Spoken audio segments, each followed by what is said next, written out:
नमस्कार दोस्तों, मैं हूं शुभम सर और आपका प्रोविडेंस कोचिंग देहरादून में हार्दिक स्वागत है। और आज हम एक महत्वपूर्ण पद के ऊपर चर्चा करने जा रहे हैं जिसका 2026 में आना बिल्कुल तय हो चुका है।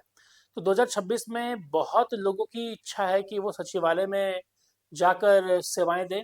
और सचिवालय की सरकारी नौकरी जो मानी जाती है, बड़ी आरामदायक नौकरी मानी जाती है, हालांकि वहाँ काम जो होता होगा वही जाने। लेकिन देहरादून में रहकर सचिवालय की नौकरी करना, यानी कि ARO बनना, एक महत्वपूर्ण परीक्षा जो है 2026 में आने जा रही है। तो याद रखिएगा कि आपको पता है कि मुख्यमंत्री पुष्कर सिंह धामी ने घोषणा करी थी कि भाई 12,000 पद आने वाले हैं।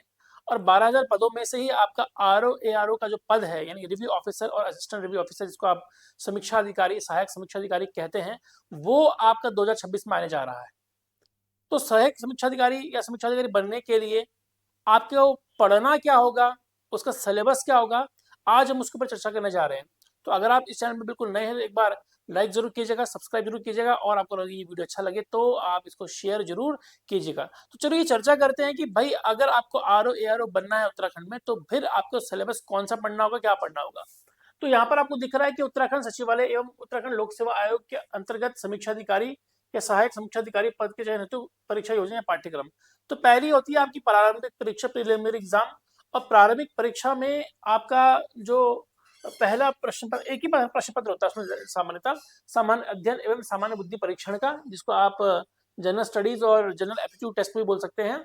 वस्तुनिष्ठ प्रकृति का होता है, बिल्कुल ऑब्जेक्टिव होता है, 150 क्वेश्चन आएंगे।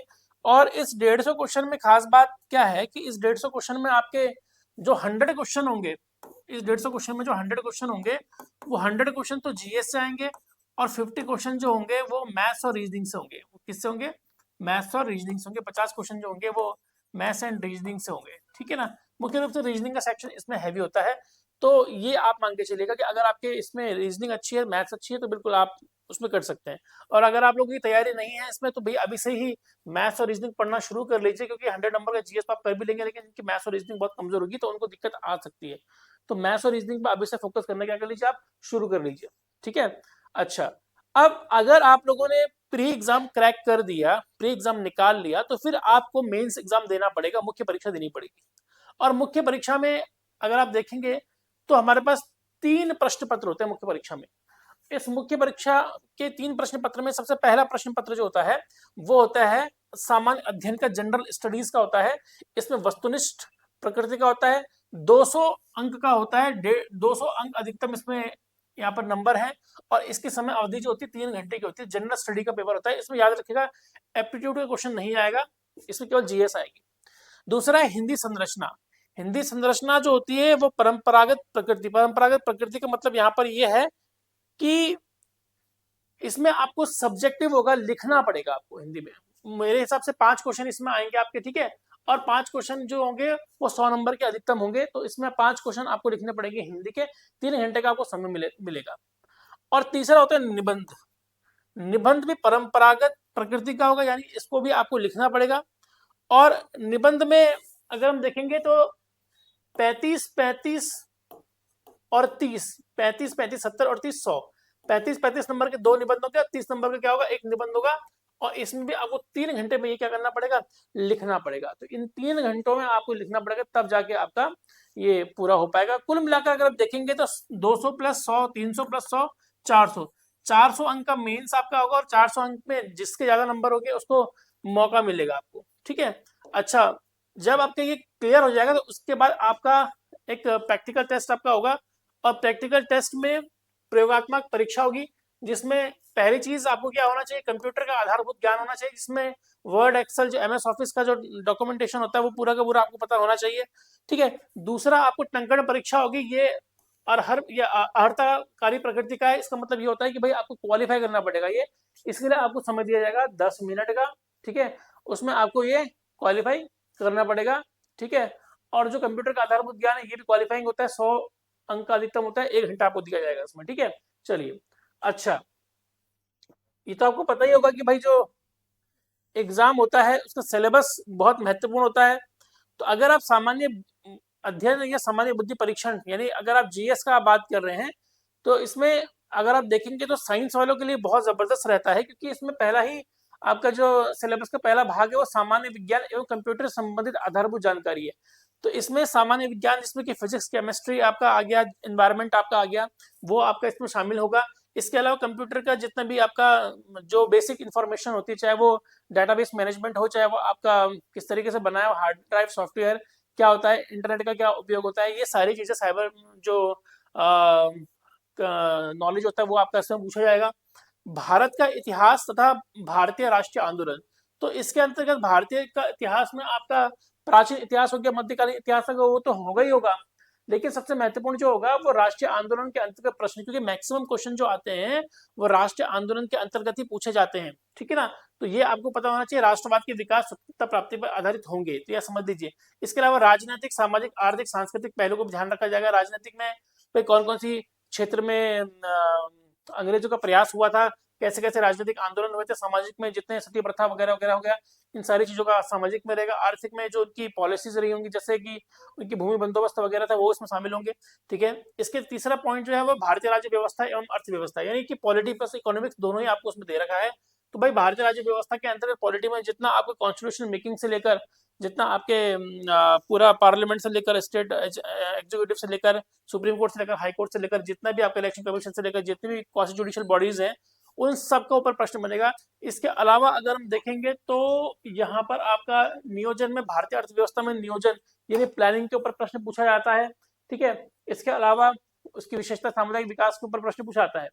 पांचवा जो है आपका भारत का भूगोल एवं जनसांख्यिकी, तो भारत के भूगोल में पूरा का पूरा चैप्टर भाई कैसे इसकी आउटलाइन आप कर सकते हैं, जैसे आपका इसका क्या स्थिति है, क्या जलवायु है, क्या वन है, क्या मृदा है, क्या है ना, क्या इसके भौतिक तत्व है, इन सबको पूछा जाएगा। इसके अलावा जनना की डेमोग्राफी के ऊपर क्वेश्चन, जो जनसंख्या के ऊपर संदर्भित क्वेश्चन होता है वो इससे पूछेंगे। समसामयिक घटनाएं, समसामयिक घटनाएं जितने भी करंट अफेयर्स आपका एक साल का होता है, उस एक साल का करंट अफेयर का आपको पढ़ना पड़ेगा, ठीक है। फिर आप देख सकते हैं कि उत्तराखंड का इतिहास, तो पूरे का पूरा इतिहास का प्राचीन कालीन, मध्यकालीन और जो आपका आधुनिक, जिसमें कि अंग्रेजों का भी आपका योगदान रहेगा, तो वो सब इसमें आएंगे। प्रमुख विभूतियां होगी, ऐतिहासिक स्मारक हो गए, उत्तराखंड राज्य आंदोलनकारी निर्माण हो गया, पूरा का पूरा विभिन्न सामाजिक सुधार आंदोलन हो गए, अनुसूचित जाति होगी, अनुसूचित जनजाति होगी, ठीक है। महिलाओं से संदर्भित क्वेश्चन हो गए। उत्तराखंड की संस्कृति में यहाँ की वेशभूषा, आभूषण, मेले, त्योहार, खान पान, नृत्य, गायन, वाद्य यंत्र, प्रमुख पर्यटन स्थल, उत्तराखंड के प्रसिद्ध लेखक, कवि, ठीक है, साहित्य, उत्तराखंड शासन द्वारा संस्कृति के विकास में उठाए गए कदम, उत्तराखंड का भूगोल एवं जनसांख्यिकी, कैसे यहाँ की प्रमुख विशेषताएं हैं, उत्तराखंड की नदियां, पर्वत, जलवायु, वन संसाधन आदि, कृषि जोतें हो गया, ठीक है, जैव विविधता हो गई, ठीक है, लिंगानुपात, साक्षरता, डेमोग्राफी भी इसके अंदर आएगी। उत्तराखंड का आर्थिक, राजनीतिक एवं प्रशासनिक परिवेश, यहाँ पर कैसे सरकारें गठित हुई थी, क्या क्या यहाँ की प्रशासनिक व्यवस्था, राजनीतिक स्थिति है, सहकारिता के बारे में पूछा जाएगा। प्रशासनिक व्यवस्था के ऐतिहासिक पृष्ठभूमि, गोरखाकालीन प्रशासनिक व्यवस्था क्या थी, जिला भूमि प्रबंधन हो गया, थोकदारी, नयाबाद बंदोबस्त हो गया, आधुनिक काल में उत्तर प्रदेश की जमींदारी व्यवस्था होगी, भूमि व्यवस्था हुई, राज्य पुलिस व्यवस्था होगी, ये सब इसमें पूछा जाएगा आप लोगों से। आर्थिक परिवेश में सीमांत जनपदों में प्राचीन काल से तिब्बत से व्यापार की जो बातें हैं वो पूछेंगे। स्थानीय कृषि कैसी, पशुपालन कैसा है, कृषि जोत का क्या स्थिति है, चकबंदी की क्या स्थिति है, वो पूछा जाएगा आप लोगों से। 10वां जो है वो रहेगा आपका आर्थिक एवं वो प्राकृतिक संसाधन, जिसमें कि आपका शिक्षण संस्थान, जल, वन, जल, जड़ी बूटी, कृषि, पशुधन, जल विद्युत, खनिज, पर्यटन उद्योग, ये सारे पूछे इसमें जाएंगे। इसके अलावा अगर हम देखें तो सामान्य बुद्धि परीक्षण में, सामान्य बुद्धिमत्ता में शाब्दिक और गैर शाब्दिक दोनों प्रकार के प्रश्न इसमें होंगे। सादृश्य, समानताओं, अंतरों में स्थानिक, कल्पना, समस्या समाधान, विश्लेषण, निर्णय लेना, दृश्य, स्मृति, विभेद, अवलोकन, संबंध, अवधारणा, अंक गणित, तर्क, शाब्दिक एवं चित्रात्मक वर्गीकरण, अंक गणितीय संख्या श्रृंखला आदि सम्मिलित होंगे। इसमें अभ्यर्थी को योग्यता के अनुसार इसमें कार्य को करना होगा, ठीक है। ये इसका इंग्लिश वर्जन है, लेकिन ये आपका प्री का था, ठीक है। और मेंस में जैसे कि आप जानते हैं कि मेंस में जनरली हम लोगों ने आपको बताया था कि भाई इसका दो तरीके से इसमें आएंगे, ठीक है। मेंस की बात करेंगे तो मेंस में दो तरीके से इसमें आएंगे। पहली चीज तो मेंस में एक तो जीएस आएगा, ठीक है, एक आपका जीएस आएगा, जीएस के बाद इसका हिंदी का सेक्शन होगा वो इसमें आएगा, ठीक है। तो उसी हिसाब से आप इसको देखते रहिएगा। ओके, मेंस एग्जामिनेशन की बात कर लेते हैं। तो मेंस एग्जामिनेशन में अगर हम देखेंगे जो इसका मेन एग्जाम है, तो उसमें भी सेम आपका वही क्वेश्चन, वही सिलेबस इसका आएगा जो इसका प्री का है। तो प्री और मेंस का सिलेबस सेम है, तो इसके ऊपर ज्यादा डिस्कशन हम नहीं करेंगे, सेम चीज है, कुछ भी एक्स्ट्रा अलग से आपको करने की जरूरत नहीं पड़ेगी, ठीक है। लेकिन हाँ, इसका जो द्वितीय प्रश्न पत्र जो हिंदी वाला है, हिंदी वाले में क्या क्या आएगा ये मेन है, ठीक है। अगर मेंस का हिंदी वाला का देखेंगे तो कुल 5 प्रश्न होंगे, ठीक है, पहला प्रश्न तो आपका ये होगा कि किसी दिए हुए गद्यांश में उचित शीर्षक, सारांश वगैरह उसको लिखना होगा। फिर दूसरा होगा कि सरकारी पत्र का आपको सारिणी रूप लिखना होगा।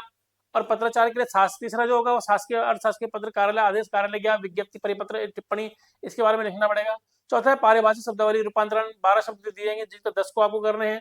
10 शब्द अंग्रेजी से हिंदी में करने पड़ेंगे आपको। 5 रूपांतरण है, 12 दिए गए शब्दों में से 10 करने हैं। 10 शब्द हिंदी से अंग्रेजी में आपको रूपांतरण करना पड़ेगा, 10 के आपको ये करने होंगे।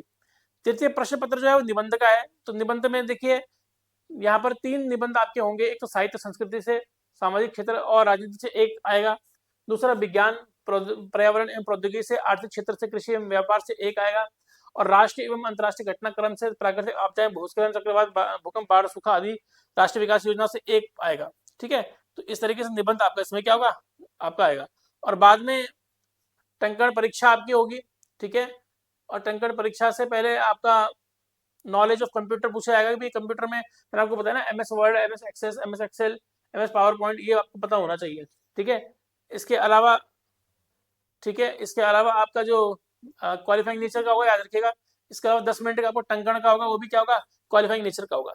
तो भाई 2026 में जो आपका RO ARO का पेपर आने वाला है, तो ये इसका एक ब्रीफ और शॉर्ट क्या था, सिलेबस का डिस्कशन था। प्रोविडेंस कोचिंग आप लोगों के लिए RO ARO की विस्तृत तैयारी करने का एक बहुत महत्वपूर्ण माध्यम है। तो अगर आप चाहते हैं कि आप प्री और मेंस दोनों ही आराम से RO ARO का निकाल पाए, तो उसके लिए आपको प्रोविडेंस कोचिंग की एप्लीकेशन अभी डाउनलोड करनी चाहिए।